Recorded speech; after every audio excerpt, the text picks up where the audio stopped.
Alrighty, y'all, welcome back to GM Outdoors. I hope everybody's having a fantastic week this week. So what are we doing today? Well, we're going to be riding around on a motorcycle on some of these old back roads and just enjoying the fall colors while we still got the chance. It's probably going to be one of our last warm days this year. It's about 68, 70 degrees right now. It feels absolutely awesome.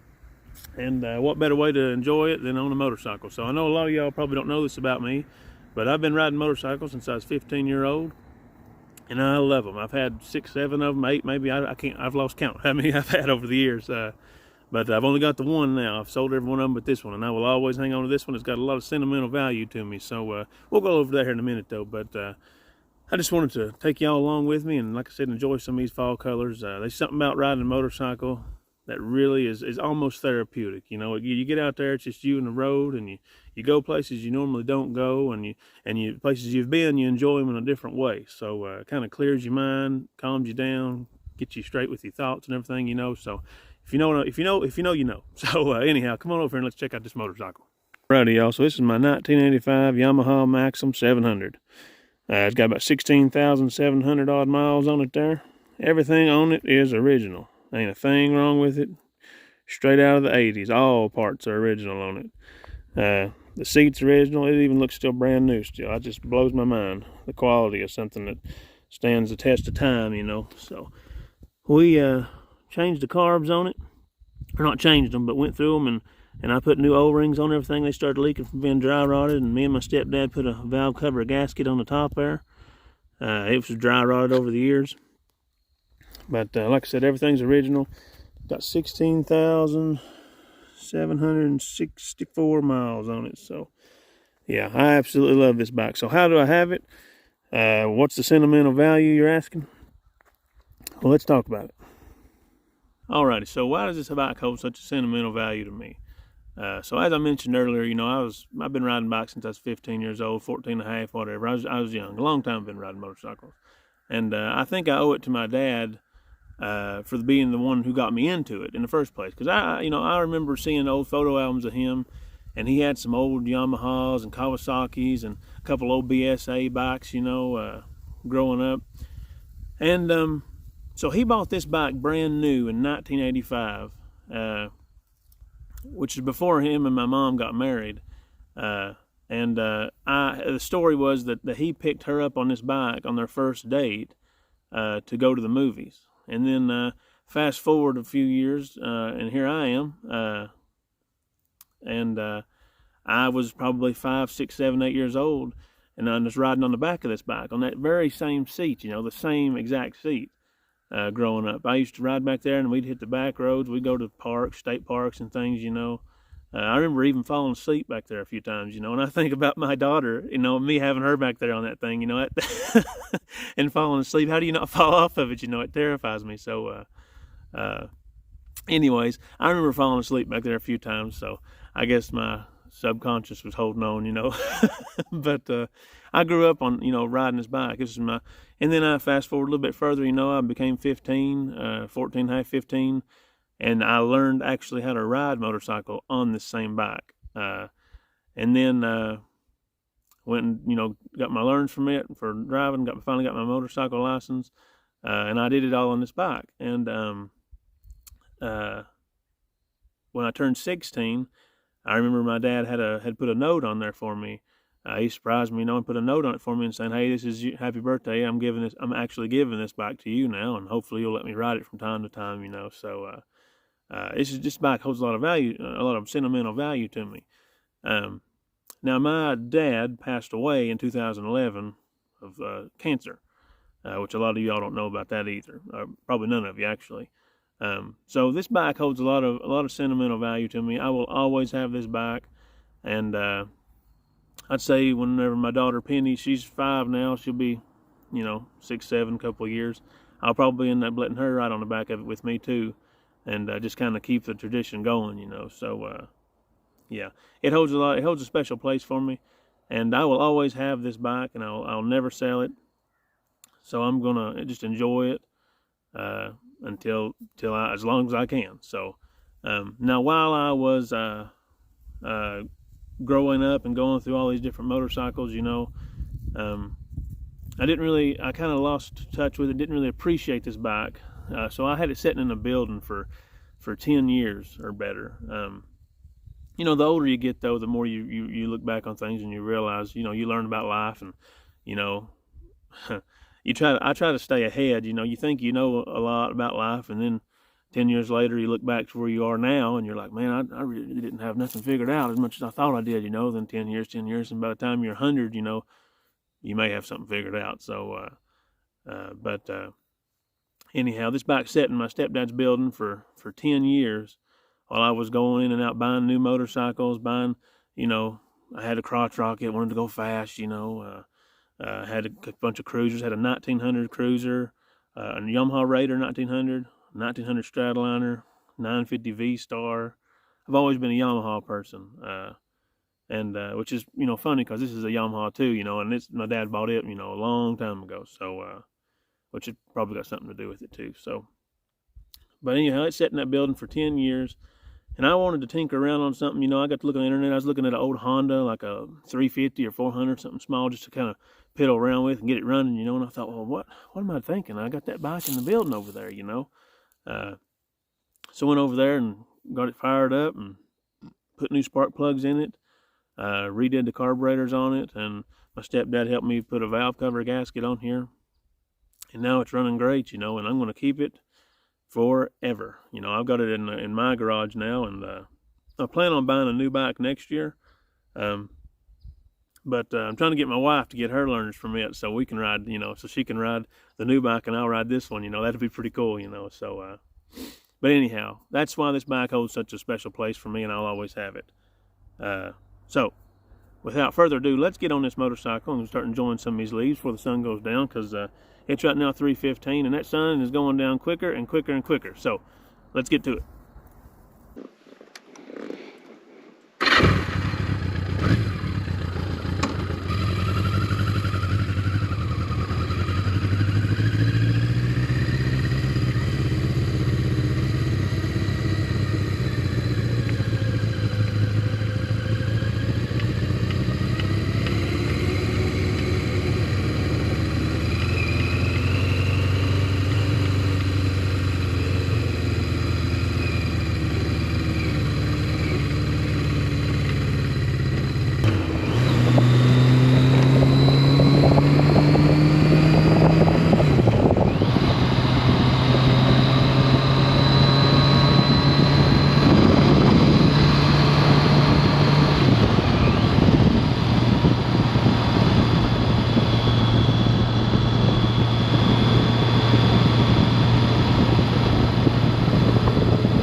Alrighty, y'all. So that's probably going to wrap it up for this week's video.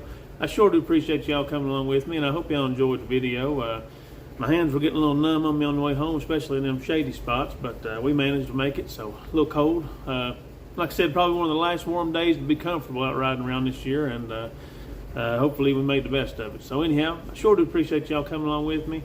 If you're into this kind of thing, be sure to like and subscribe to the channel. It really means a lot to me, and it don't cost you a dime. We're about 900 right now, and we're closing the gap on that goal of 1,000 still. So I sure do appreciate y'all watching, sticking around with me, and I'm glad I got to share some of my life stories with you. So anyhow, sure do appreciate y'all watching. Hope you liked the video, and I'll see y'all next week. Take care.